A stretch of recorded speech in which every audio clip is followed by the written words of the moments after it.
Ethics and integrity refer to doing what is right or correct, even when it is difficult. Ethical behavior means being honest and respectful. Causing any harm to your client, such as taking his or her money, speaking harshly, or having sexual contact, is not ethical behavior and may lead to criminal charges. Integrity and ethical behavior are very important in companion homemaker care. Some examples of integrity are not speaking to others about your client's personal information, reliability, doing what you say you will do, telling the truth, protecting your client's property, and admitting mistakes. As a companion homemaker, you have access to private information about your client. All client information such as financial, medical, or personal information should be kept confidential or private. In other words, do not speak about your client to friends, family, or other clients. The only time that it is appropriate to share client information is with the client's healthcare professionals, your agency supervisor, or the family member who serves as the primary caregiver. Another way to show respect is to honor the individual's preferences. The best way to address what's important to the person you're giving care to is to ask them. Honor what their preferences are by asking them, how would you like this done? Would you like music played? Would you like this to be turned lower? Would you like me to open the door as I leave, or leave it closed? How would you like things to be? In and around their environment, when a person is bed confined or confined to a room, they've lost a lot of choices. And so we need to bring back choices to them. And what I like to tell caregivers is don't make assumptions. Don't think that what you like is what they're going to like. So give them a lot of room for choices that will honor them. Being dependable is also important. Your client relies upon you to arrive on time and do the assigned tasks well. In order to do a good job as a companion, you must be alert and emotionally balanced.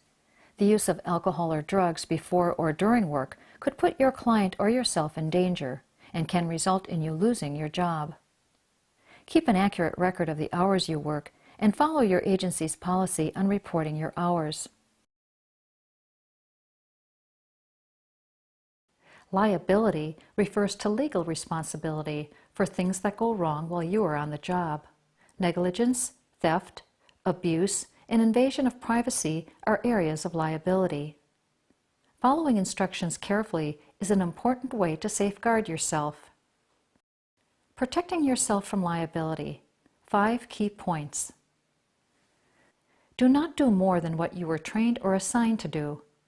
Attempting things beyond your training or ability can be dangerous to yourself and your client. Do your work thoroughly and well. Work that is done carelessly can lead to accidents or injury. Do not do less than what you are assigned to do. This could lead to a charge of negligence. Provide accurate reporting and documentation. Maintain professional behavior. Do not abuse, threaten, restrain, or belittle your client. Report abuse by others.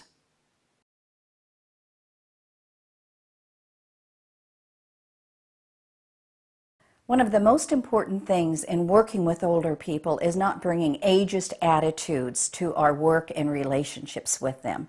Ageist attitudes are really stereotypes in our society about older people that really are not true for everybody.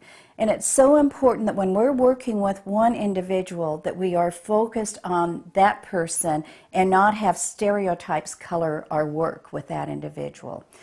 Many stereotypes exist. Perhaps number one is that all older people are senile.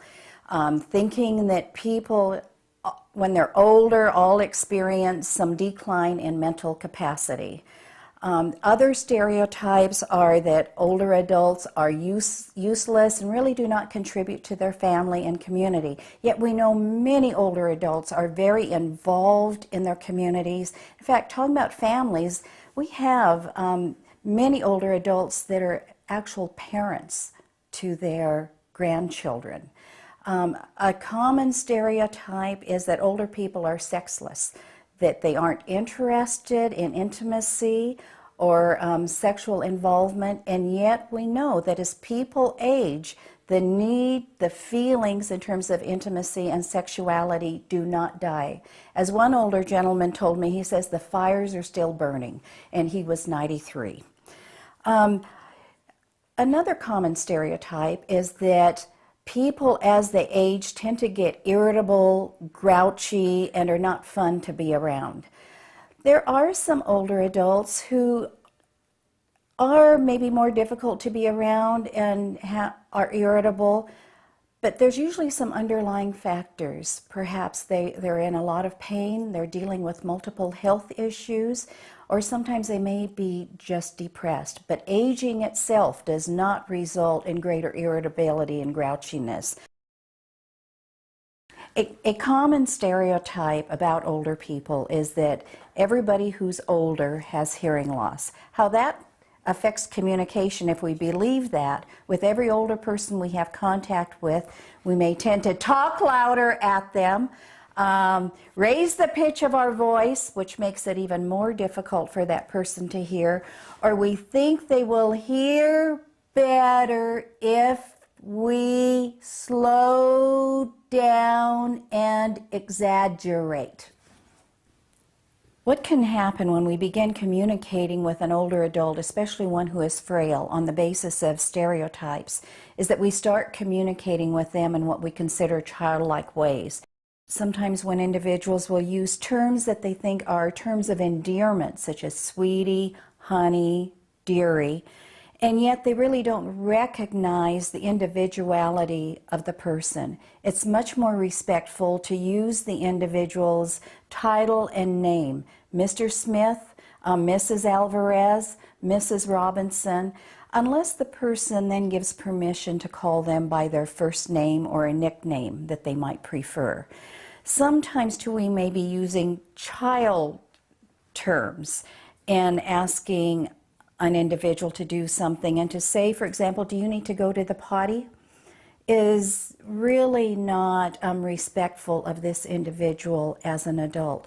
So basically we want to speak to that older person no matter how frail that individual is, no matter how old that person is, just as we would talk with another adult. When providing care, it's essential that you respect your client's dignity, keep client information private, and perform your job in an honest, professional way.